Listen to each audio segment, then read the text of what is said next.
aquí con un desafío. Y el desafío es aprender a vivir y sembrar vida para cosechar vida. Generalmente sembramos muerte y lo que cosechamos es muerte. Así que queremos reflexionar con respecto a esto. Quisiera comenzar con una pregunta. ¿Cuántos de ustedes han escuchado la siguiente frase? Si yo gano, entonces soy feliz.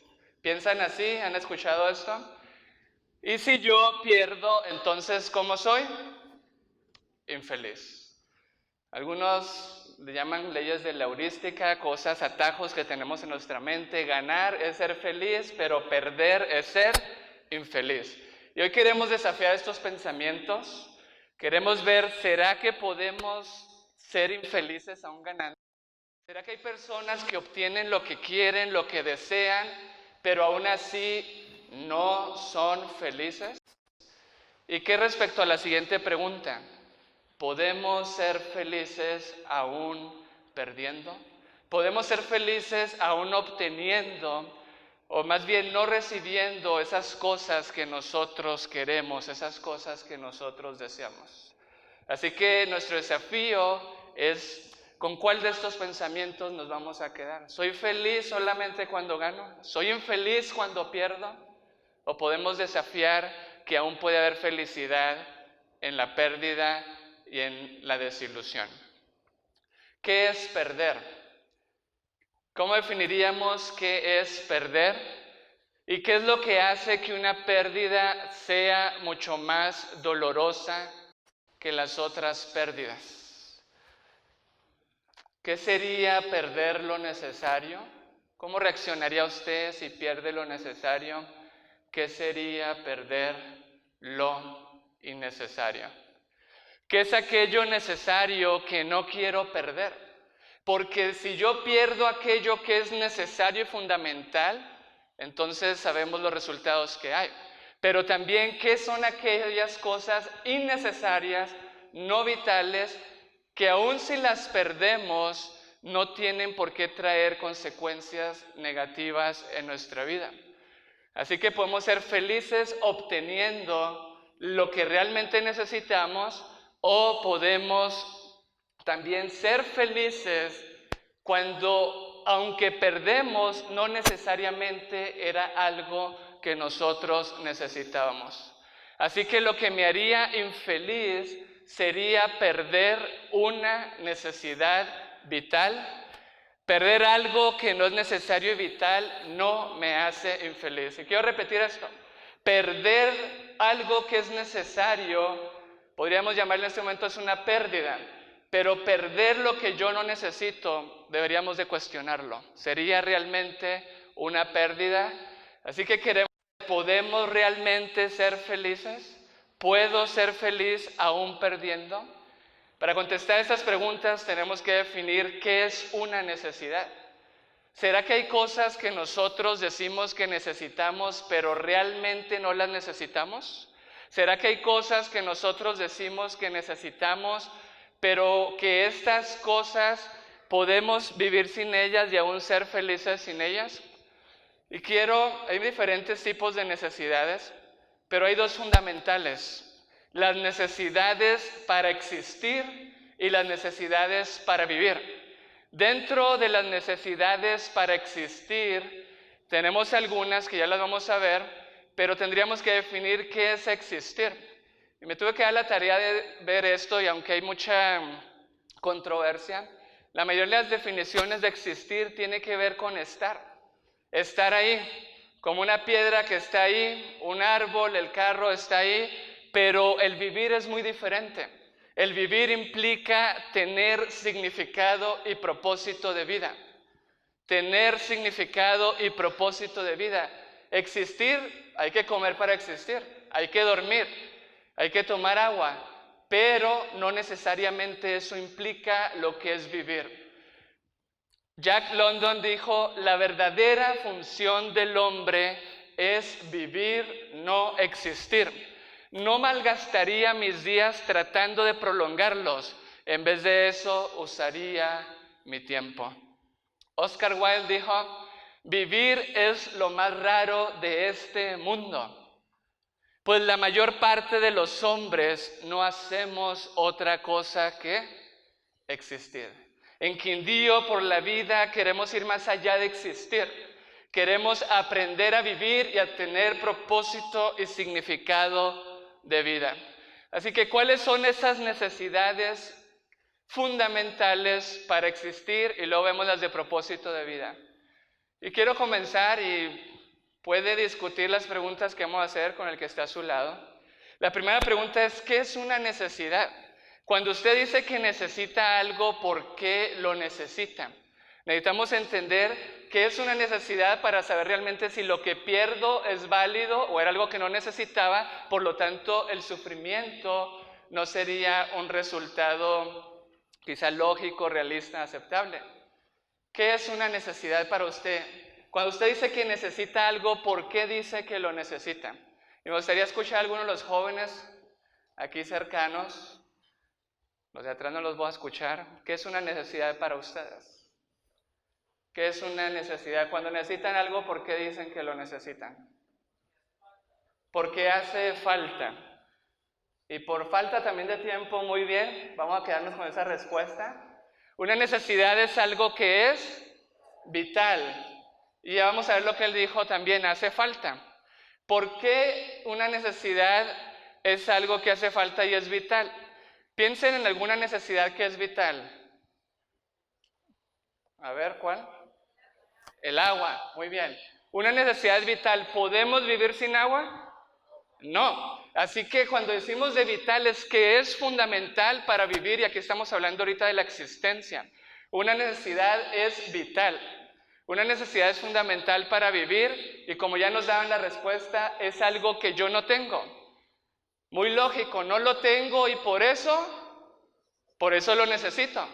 Así que cuando usted dice necesito algo, tiene que pasar por estos dos filtros, porque puede haber cosas que yo no tengo, pero que no necesariamente son vitales. Yo puedo estar sufriendo por cosas que he perdido, pero que no eran vitales. Pongamos los ejemplos. Y no solo esto, hay otro tercer filtro, la responsabilidad. Y comencemos con algunos de los ejemplos que ya me dijeron. ¿El oxígeno es una necesidad? ¿Sí o no? ¿Sí? ¿Es fundamental para vivir? Dicen que uno no puede de 3 a 5 minutos sin oxígeno, uno pierde la vida. Es fundamental. Ahora, pasémosla por el otro filtro. ¿Tengo yo oxígeno? ¿Puedo yo producir oxígeno o lo necesito? Muy bien. Ahora, el oxígeno es vital. Yo no lo puedo producir, lo necesito. Pero viene la tercera columna, responsabilidad. ¿Entra el oxígeno a la fuerza o soy yo responsable de llenar mis tanquecitos de oxígeno? ¿Soy yo responsable o entra a la fuerza? Soy yo responsable. ¿Y qué es lo que yo tengo que hacer para llenar mi tanquecito de oxígeno? Respirar. Muy bien, yo tengo que respirar. Ahora les hago una pregunta. Por mucho que ustedes aman a alguien, ¿pueden respirar por esa persona? A ver, la mamá que ama tanto a su hijo, ¿cuándo su mamá ha respirado por ustedes? Y aquí quiero que vean eso porque esta palabra es fundamental cuando estamos hablando de aprender a vivir, la responsabilidad. Yo soy responsable. Me dijeron del agua, ¿el agua es una necesidad vital, sí o no? Muy bien, es una necesidad vital. ¿Puedo yo producir agua? No, soy dependiente, la necesito. Ahora, ¿qué hago yo? ¿Qué hago yo para llenar mi necesidad, para llenar mis tanquecitos de agua? ¿Qué hago yo? Tomarla. Hay que comprarla, tomarla. Muy bien. Yo soy también responsable. Pongamos una necesidad más, el alimento. ¿Es una necesidad? ¿Ok? ¿Es fundamental para vivir? ¿Puedo yo producirlo? ¿Sí? ¿Lo puedo producir? ¿Sí? ¿Qué necesito para producirlo? Necesito una semilla. ¿Soy dependiente yo a tener una semilla? ¿Puedo hacer yo que la semilla germine? Ok. El propósito de esta mañana es hacerlos pensar. Y si ya no se están poniendo de acuerdo, pues de eso se trata. ¿Puedo yo hacer que la semilla dé vida? ¿Sí? ¿Será? ¿Qué piensan? Vamos a avanzar porque no estamos en clase abierta. ¿Ok? ¿Qué tengo que hacer yo? Yo tengo que comer. Yo soy responsable. Ahora, estamos viendo estas necesidades. ¿Podemos existir sin ellas? No. Muy bien. Ahora vamos a ver las necesidades, y aquí hay muchas, pero escogí solo una en esta mañana para tener propósito y significado de vida. Y en esta necesidad, pues es donde quizá nos vamos a detener más. Porque cuando estamos haciéndonos la pregunta, ¿será que lo que digo que si yo lo pierdo no puedo existir y vivir es verdad o no es verdad? Estamos reflexionando lo que es una necesidad. El amor. ¿El amor es una necesidad? ¿Qué piensan? Y ahí tenemos los filtros. ¿Es el amor una necesidad vital? ¿Puedo yo producir amor? ¿Soy yo responsable en qué parte? ¿Es una necesidad? ¿Cuántos levantarían la mano y dirían que sí es una necesidad? Ok, no puedo contar. Lo cuento rápido, como 1000, 8000. ¿Cuántos dirían que no es una necesidad? Y el problema es en cuál es el concepto que nosotros tenemos del amor. Ahí uno dice, bueno, pues si es el amor de mi mamá, yo he vivido sin el amor de mi mamá, ¿verdad? Y ya todo depende de lo que estén pensando en su mente. Hay estudios muy importantes y al continuar en la charla vamos a poder entender por qué tenemos estas respuestas. Pero hay estudios muy importantes que el amor es una necesidad. Si el amor no fuera una necesidad, nuestra vida sería una vida de solo existir. Si el amor no fuera una necesidad, nuestra vida sería una vida donde no habría propósito y significado de vida. La pregunta ahora es, ¿puedo yo producir amor? ¿Sí? Y aquí les voy a dar un tip antes de que me den la respuesta. Si ustedes dicen que sí pueden producir amor, no se pueden quejar y exigirle a nadie que los ame porque ustedes ya tienen algo y no sería una necesidad. ¿Entienden? Estamos hablando si el amor es una necesidad. Si usted dice que el amor sí lo puede producir, usted lo tiene y no lo necesita y dejaría de ser necesidad. Ahora, si usted dice que no lo puede producir, entonces tendríamos más preguntas. ¿De dónde lo reciben? Así que, ¿cuántos creen que el amor es algo que sí se puede producir? Después de que los amenacé. Si yo tengo amor, ¿lo necesito? Si yo tengo amor, ¿lo necesito? Una necesidad es algo que ¿no qué? No tengo y no lo puedo producir.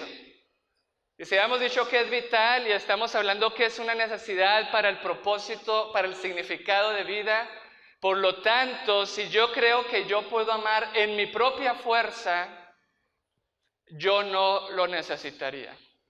No sé si aquí hay algunas parejas, pero si vio que su esposo o su esposa levantó la mano de que puede producir amor, pues ya va a salir libre este día porque ya no le va a exigir que lo ame.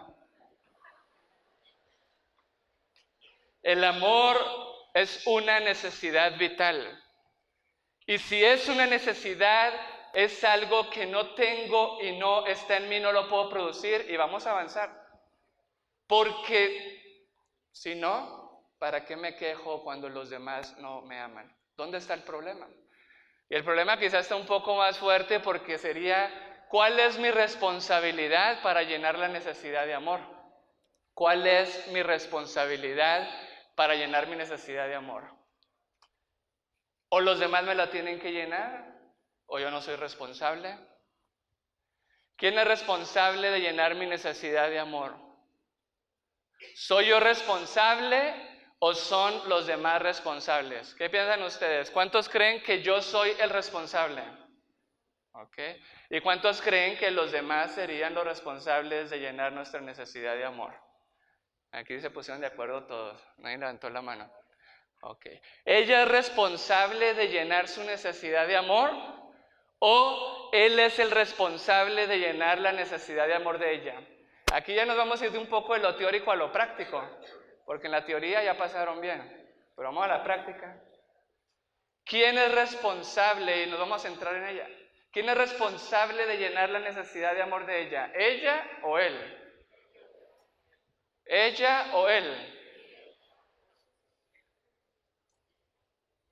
¿Y de la felicidad? Queremos aprender a vivir y ser felices. ¿Soy yo responsable o los demás son responsables? ¿Soy yo responsable de mi felicidad o los demás son los responsables de mi felicidad? ¿Cuántos de ustedes han dicho, si tal cosa no sucede o tal persona no hace esto, yo no sería feliz? Ahí ya tiene la respuesta. ¿Cuántos de ustedes han pensado, aunque suceda esto, aunque pierda esto, aunque fulano, sutano no hagan esto, yo puedo seguir siendo feliz? Ahí también ya tendrían una respuesta. Vamos a ver un poco lo que dice la ciencia para contestar estas preguntas. Jeffrey Young es un hombre muy importante hoy en día por lo que él ha desarrollado para ayudar en problemas psicológicos, donde era muy complicado y desarrolló ciertas teorías. Y él habla de unas necesidades, y cuando hablamos de necesidades, conecten con todo lo que estamos hablando. ¿Qué es una necesidad? Él habla de unas necesidades que son universales, y que cuando estas necesidades no son suplidas, no son satisfechas en la infancia, entonces habla de que se forman ciertas situaciones, y ahí son las palabras técnicas, y que entonces el niño trata de hacer lo posible por suplir esas necesidades. Y habla de 4 eventos. Hay 4 eventos que no permiten que nosotros tengamos esas necesidades en la infancia. La frustración tóxica, recibir muy poco ¿de qué? De algo bueno. Cuando el niño recibe muy poco de algo bueno. Frustración, la traumatización, la experiencia tóxica que sería recibir demasiado ¿de qué?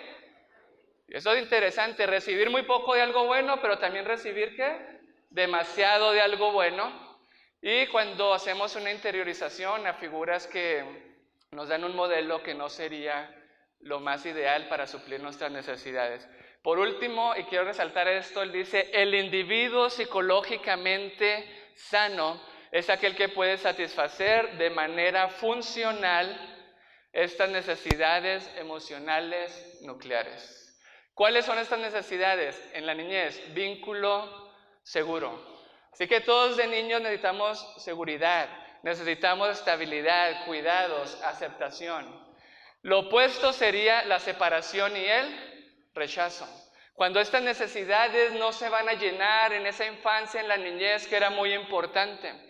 La segunda que él habla es la autonomía y desempeño, esa capacidad que el niño necesita para tomar decisiones, que no lo sobreprotejan, que no lo dejen tampoco a la deriva, necesita ser guiado, y lo opuesto sería esa autonomía, desempeño y logros cuando están deteriorados. En tercer lugar están los límites realistas y el autocontrol. Lo opuesto sería esas personas que no tuvieron quien les pusiera límites saludables, que ahora se convierten en personas que violan los derechos de los demás, no pueden alcanzar sus objetivos, entre otras cosas. Expresión y validación de necesidades. El niño necesita expresar lo que necesita y necesita ser validada esa necesidad. Lo opuesto sería orientación hacia otros. Los niños crecen con la necesidad de que estas necesidades sean suplidas. ¿Y qué es lo que pasa? Entonces tienen orientación hacia los demás, hacen lo posible, se subyugan, se sacrifican para obtener los demás y terminan siendo esclavos de los demás para que los amen. Espontaneidad y juego. El niño necesita jugar, necesita creatividad. Lo opuesto sería crear un niño con sobrevigilancia e inhibición. un niño que no juega, un niño que solamente está pensando en la responsabilidad de lo que tiene que hacer. ¿Por qué hablamos de estas 5 necesidades? Para llegar a la pregunta en la que estábamos. ¿Quién es el responsable? Y estamos hablando de la infancia y la niñez, de que estas necesidades sean satisfechas. ¿De niño soy responsable de mi felicidad o de niño los demás son responsables de mi felicidad? Un niño es más indefenso. Un niño necesita más de un adulto, necesita de los cuidadores, necesita de los padres. Y quiero que vean estas 5 necesidades, pero son en función de la infancia. La pregunta es, si de niño yo necesito que los demás suplan la mayoría de mis necesidades, ¿de adulto sería lo mismo o sería diferente? Ok, vamos a ver. Vamos a ver cómo lo veríamos nosotros de adultos. Martin Seligman tiene varios medidores de lo que es la felicidad. Y él dice que los que aprenden a vivir, que los que tienen bienestar y los que son felices tienen 5 características. Número 1, tienen relaciones positivas, saben conectarse con los demás. Tienen emociones positivas. ¿Saben ustedes que la mayoría de las emociones negativas surgen de relaciones tóxicas y no positivas y van de la mano? Y no solamente esto, sino que tienen la necesidad de comprometerse e involucrarse. Hay un sentido de responsabilidad. Tienen que encontrar significado de vida. Y en los medidores de felicidad, él define el significado de vida como la búsqueda de la pertenencia a algo más grande que uno mismo. Comparte la idea de que el sentido de nuestra vida vaya más allá de nosotros mismos. Desarrollar metas que puedan ir más allá de nosotros mismos. El propósito de la vida nunca se queda en uno mismo, siempre trasciende fuera de uno mismo. Y por último, logro, sentirme con la capacidad de logro. Así que aquí tenemos las 2 necesidades, las del niño feliz y tenemos las del adulto feliz. Indicadores medidos hoy científicamente para tener bienestar, felicidad. La pregunta que queremos hacer, lo opuesto sería esto: relaciones negativas, emociones negativas, irresponsabilidad, sin significado, sin propósito, sin logro, sin autonomía. Y no tener satisfechas las necesidades como los vimos cuando estábamos niños. La pregunta es la siguiente: ¿quién es responsable de suplir las necesidades del adulto? ¿Quién es responsable de suplir las necesidades del niño? Aquí es donde la psicología siempre llama esas conductas infantiles. Yo como adulto tratando de suplir una necesidad, pero actuando como una persona inmadura. Y parece ser que aquí es donde hay un estancamiento por situaciones, por pérdidas, por problemas. Porque lo más importante cuando de niños suplían nuestras necesidades era el aprender a que nosotros las podamos llenar nuestro tanquecito de adultos de esas necesidades. Así que vamos nuevamente a la pregunta: ¿de adulto soy yo responsable de mi felicidad o son los demás responsables? ¿Cómo lleno yo mi necesidad de amar? ¿Amando o que me amen? Si para llenar mi necesidad de oxígeno tengo que respirar, yo soy responsable. Si para llenar mi necesidad de agua tengo que beber, yo soy responsable. De alimento tengo que comer. ¿Cuál sería mi acción, mi responsabilidad para llenar mi necesidad de amar? ¿Qué piensan ustedes? ¿Amar o que me amen? A ver otra vez, ¿amar o que me amen? Amar. El ser humano es responsable en la participación de que sus necesidades sean suplidas, pero aquí es donde tenemos el problema. La mayoría de nosotros creemos que los demás son los responsables y mientras creemos esto, estamos esclavizados y dependientes a los demás. Amar sería el verbo. Aquí tenemos a ella amándolo y a él amándola. ¿Cuándo ella llenaría su necesidad de amor? ¿Cuando ella ama o cuando él la ama? ¿Cuando ella ama en el 1 o cuando él la ama en el 2? ¿Dónde sería? A ver, no vamos a ser aquí bipolares, ¿verdad? Me acaban de decir que yo lleno mi necesidad amando o que me amen. Amando. Entonces, a ver, ¿dónde llena ella su necesidad de amor? ¿Cuando ella ama o cuando él la ama? En el 1, cuando ella ama, ella es responsable. ¿Cuál es la fuente centro donde ella llena su necesidad de amor? Ella puede amar por sí misma, y si ella dice que él la tiene que amar para ella ser feliz, ¿quién sería su fuente de amor y su centro? ¿De quién dependería ella? ¿Ok? ¿Puede vivir ella sin él? Cuando ella cree que es feliz amando, ella sabe que sin él sí puede vivir. Cuando ella cree que él es su centro, ella llega a la conclusión, yo sin él no puedo vivir. Y aquí es donde está el problema. ¿Qué es lo que yo creo del amor y las pérdidas? Porque en base a eso es como me voy a sentir. ¿Qué pasaría si ella lo pierde a él? Si ella sabe que llena su necesidad amándolo, ella sabría que si lo pierde sí puede vivir sin él. Pero si ella cree que lo necesita a él para ser feliz, llegará a la conclusión, si lo pierdo no puedo vivir sin él. Así que si él ya no la ama y ella lo dejó de amar, ¿dónde estaría el problema? Ya me dijeron que ella llena su necesidad de amor amando.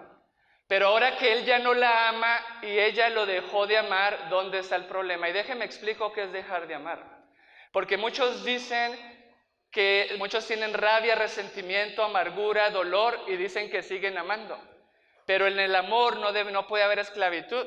Si yo tengo rabia contra alguien, ¿puedo estar amando o sería un falso amor? ¿Dónde estaría el problema? ¿En que ella lo dejó de amar o en que él la dejó de amar? ¿En el 1 o en el 2? ¿En que ella lo dejó de amar o en que él la dejó de amar? ¿1 o 2? 2. Si es el 2, ella no es responsable. Ella es esclava de todos los hombres que la tienen que amar para ser feliz.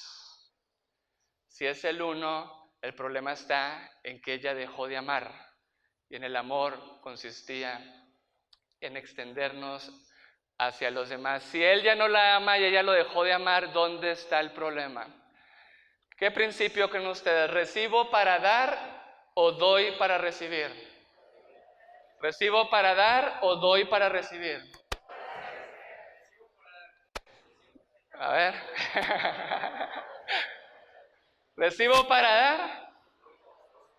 Si yo tengo que amar, ¿puedo dar algo que no tengo? Lo tengo que recibir de una manera, ¿sí o no? Lo recibo, ahora acá con mis ángeles guardianes. Si yo tengo que amar, ¿puedo dar algo que no tengo? Tengo que recibirlo. Y si estamos diciendo que vivir es amar, entonces recibo para amar. Pero ¿qué sucedería si yo doy para recibir? A ver, si usted da algo para que le den algo y le dejan de dar eso, ¿qué va a dejar usted de hacer? Va a dejar de dar, va a dejar de amar. Y aquí está el problema del ser humano. El ser humano da para que le den algo a cambio. Y cuando le dejaron de dar lo que le esperaba, y ya vamos a discutir eso, porque si yo doy para que me den algo a cambio, ¿eso es amor? Eso es convertir a la otra persona en un objeto y usarla para que me dé lo que yo quiero. El amor va de la mano de la libertad, el amor no miente y el amor no esclaviza. Si el amor esclaviza, no es amor. ¿Ella lo necesita para amar o ella lo necesita para que él la ame? Eric Fromm dijo, nosotros los seres humanos tenemos el anhelo innato, profundamente arraigado de ser, de dar expresión a nuestras aptitudes, de ser activos, de relacionarnos con los demás, de huir de la cárcel del egoísmo. Esa cárcel del egoísmo que me lleva a darle a los demás, pero para obtener algo a cambio. Que cuando no recibo lo que quiero, me encarcela. ¿Saben cuáles son las características de esta cárcel? Tratar siempre de ser tomado en cuenta. Ansiedad por recibir atención.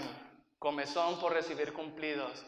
Necesidad de ser importante. Detestar la idea de ser sumiso, detestar la idea de reconocer sus errores, ser fuertemente terco, prepotente, ser argumentativo, exigir que se hagan las cosas a su manera, desear controlar a los demás, ostentar sus derechos individuales, rechaza consejos, es crítico, pero se resiente con la crítica. Considera tener cualidades que no posee, características de los que amamos, pero para que nos den algo, y cuando no lo recibimos dejamos de amar, y cuando dejamos de amar perdemos el propósito de la vida. El problema es que amamos con interés, buscando lo nuestro, esperando algo a cambio. Por eso cuando no nos aman dejamos de amar, porque estábamos buscando lo nuestro, porque convertimos a otra persona en nuestro centro, en nuestra fuente. Ahí es donde está uno de los problemas. El problema no es que no nos aman, es que dejamos de amar, y ahí es donde comenzamos a dejar de vivir. Y por eso el problema principal cuando éramos niños no es que no nos amaron, es que no aprendimos a amar, y amar siempre se puede aprender. Cuando yo le doy un abrazo a mi niña de 7 años, el abrazo es importante, pero lo más importante es que la estoy enseñando a abrazar. Cuando yo me quito lo mío para dárselo a mi hija, es importante porque ella lo necesita, pero lo más importante es que la estoy enseñando a tener propósito de vida, haciendo el bien y sirviendo a los demás. Necesitamos aprender a amar genuinamente sin convertir a los demás en objetos, fuentes o centros falsos. Y cuando los demás no sean el centro y nos dejen de amar, podemos ser felices aún en la pérdida y la desilusión. Que sea otra persona la que deje de amar y no nosotros.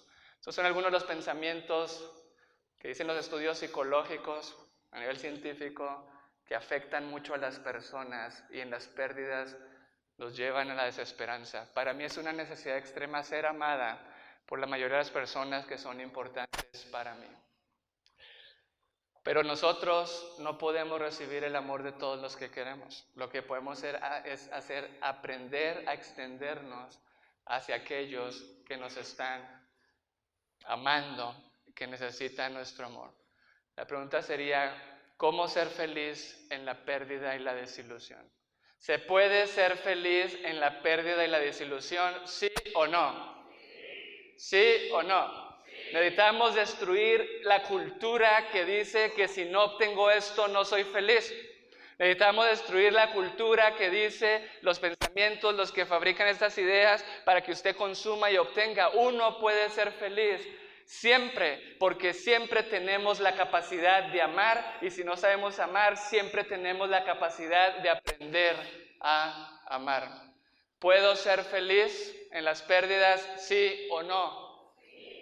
¿Puedo ser feliz? ¿Sí o no? Ok. Podemos ser felices perdiendo. ¿Cuántos quieren aprender a ser felices perdiendo? ¿Cuántos de ustedes creen que necesitan aprender a ser felices perdiendo? Todos nosotros nos han educado de una manera en que si no obtenemos lo que queremos, creemos que vamos a perder. Y una pregunta que les quiero dejar en el aire. Si yo no puedo amar y por eso necesito amor, yo no puedo producir amor, pero para amar tengo que recibir, ¿sí o no? Tengo que recibir. La pregunta es, ¿de dónde recibo yo amor para dar? ¿De dónde recibo yo amor para dar? Sin convertirme en esclavo de una fuente falsa. ¿De dónde recibo yo amor para dar? Porque si yo no puedo producir amor y yo no tengo amor, ¿por qué le exijo a la otra persona que me ame? Y si yo pudiera producirlo, sería feliz y no dependería de nadie. Pero yo no soy el centro y la otra persona no es el centro. Déjenme terminar con la siguiente diapositiva. Voy a avanzar aquí un poquito, porque aquí está la pregunta que quería hacer. Fíjense bien, lo que yo necesito para vivir, ¿de dónde viene? ¿Viene de adentro, viene de afuera? El agua, el oxígeno, el aire, lo que yo necesito para existir, ¿lo tengo yo o viene de afuera?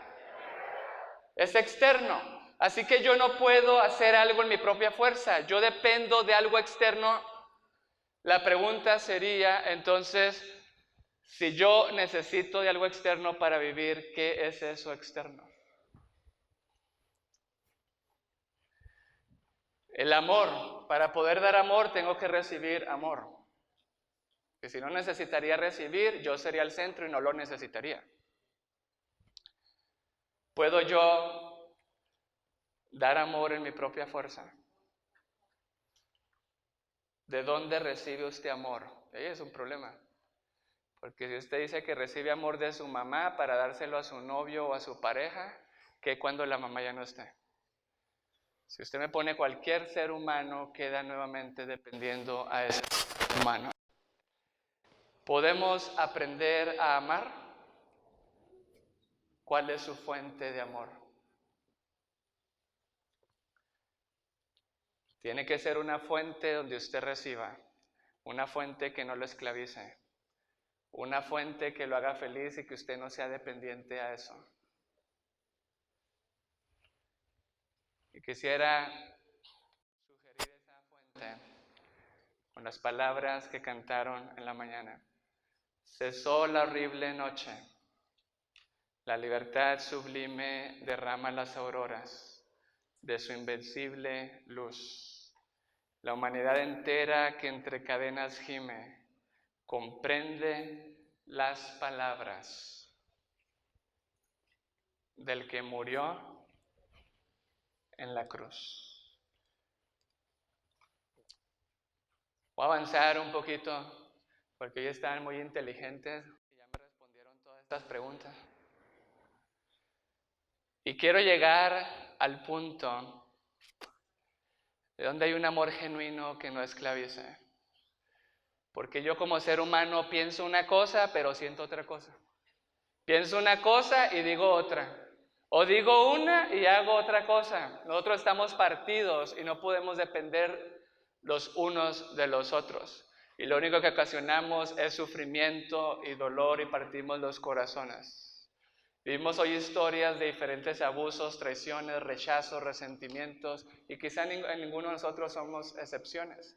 Todos tenemos carencias emocionales y psicológicas. ¿Será que hay un amor genuino? Y resuenan nuevamente las palabras de su hermoso himno, que no le había puesto atención hasta esta mañana. ¿Dónde está la respuesta? Hubo alguien que vino a esta tierra y en el momento en que más necesitaba a los suyos y a los más cercanos a él, en ese momento lo dejaron solo y lo abandonaron, aunque le habían prometido que nunca lo iban a dejar solo y lo iban a abandonar. Alguien vino y le dio un beso, un íntimo amigo, y lo traicionó. Y luego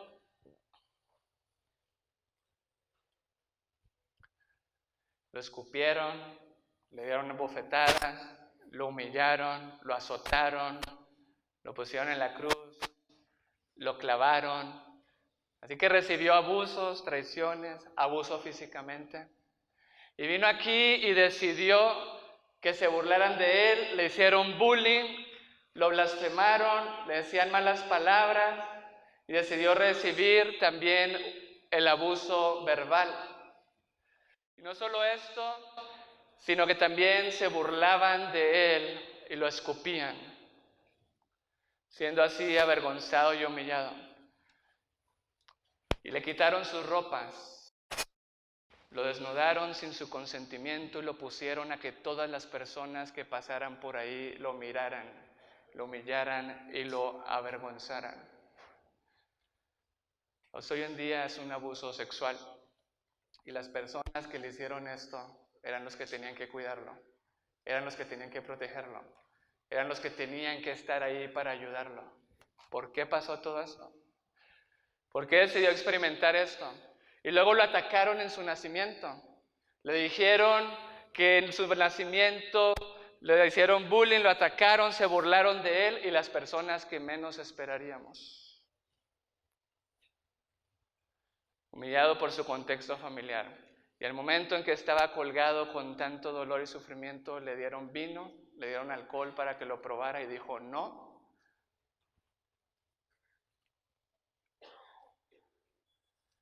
Y hizo también la pregunta del por qué. ¿Dónde está Dios? ¿Por qué me sucede esto a mí? Sintiéndose separado y alejado de la fuente. ¿Por qué él decidió experimentar lo mismo que nosotros hemos experimentado? Llevar tu historia y llevar mi historia.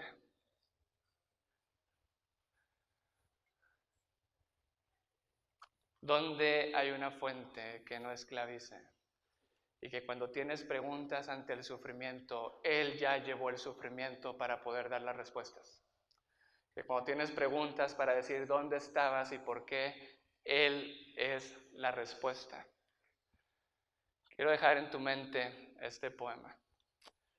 En el tiempo del fin, millones de personas fueron esparcidas en una gran planicie ante el trono de Dios. La mayoría se contraía hacia atrás debido a la luz resplandeciente frente a ellos, pero algunos grupos cerca del frente hablaban vehementemente, no con vergüenza humilde, sino hostilmente. ¿Puede Dios juzgarnos? ¿Cómo puede saber acerca del sufrimiento? Ronroneó un joven de piel oscura. Levantó sus mangas para poder mostrar un tatuaje con un número de un campo de concentración nazi. Nosotros pasamos terror, palizas, torturas, muertes. En otro grupo, un joven afroamericano bajó su collar. ¿Qué con respecto a esto? Él reclamó mostrando una fea cuerda quemada, linchado no por algún crimen, sino por ser negro. En otra multitud, una muchacha estudiante con una mirada resentida. ¿Por qué yo debía sufrir? Ella murmuraba, no fue mi culpa. A lo lejos de la gran planicie se encontraban cientos de grupos. Cada uno tenía una gran queja delante de Dios por el mal y el sufrimiento que había permitido en este mundo. Cuánta suerte tenía Dios de vivir en el cielo, donde todo era dulzura y luz, donde no hay llanto, ni temor, ni hambre, ni odio. ¿Cómo Dios podría saber todo lo que el hombre ha sido forzado a soportar en este mundo, ya que Dios conduce una vida bastante protegida, decían ellos? Así que cada uno de estos grupos envió al frente un líder seleccionado debido a que había experimentado más sufrimiento. Un judío, un afroamericano, una persona Hiroshima, un artrítico con una deformidad horrible. Una niña talidomine, que es una deformación congénita. En el centro de la planicie consultaban entre ellos. Al final estuvieron listos para presentar su caso. Ya estaba decidido. Antes que Dios pudiera estar calificado para ser su juez, tenía que sufrir lo que ellos sufrieron. Su decisión era que Dios tenía que ser sentenciado a vivir en la tierra como un hombre. Que nazca como un judío, que la legitimidad de su nacimiento quede en duda, désele una misión tan dura que aún su familia piense que está fuera de mente cuando trate de realizarla. Déjesele ser traicionado por sus amigos más cercanos, que se enfrente a cargos falsos, sea juzgado por un jurado prejuiciado y sea condenado por un juez cobarde. Déjesele ser torturado. Por último, déjesele sentir lo que significa estar tremendamente solo. Entonces déjesele morir de tal manera que no haya duda de su muerte, que haya una gran multitud de testigos para verificarlo. Mientras cada líder anunciaba su parte de la sentencia, fuertes alaridos de aprobación se oían de la multitud de personas reunidas. Y cuando la última persona terminó de pronunciar la sentencia, entonces hubo un gran silencio. Nadie se movía, porque sin más ni más todos sabían que Dios ya había cumplido la sentencia. ¿Podemos ser felices perdiendo? Necesitamos una fuente genuina y verdadera para recibir amor y darlo Ese es el propósito fundamental de la vida. Si ustedes asumen este desafío, necesitamos tener un quindío diferente para que todos aprendamos a vivir. Muchas gracias a los hermanos. Un fuerte aplauso.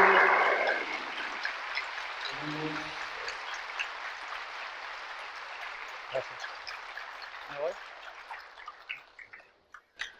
Tenemos entonces en nuestra mente una reflexión, un llamado. Sí podemos ser felices, que a pesar del sufrimiento, las pérdidas y de la destrucción, en la renuncia al egoísmo y a nuestro orgullo está la respuesta para ser felices. Muchas gracias, doctor Vallejo.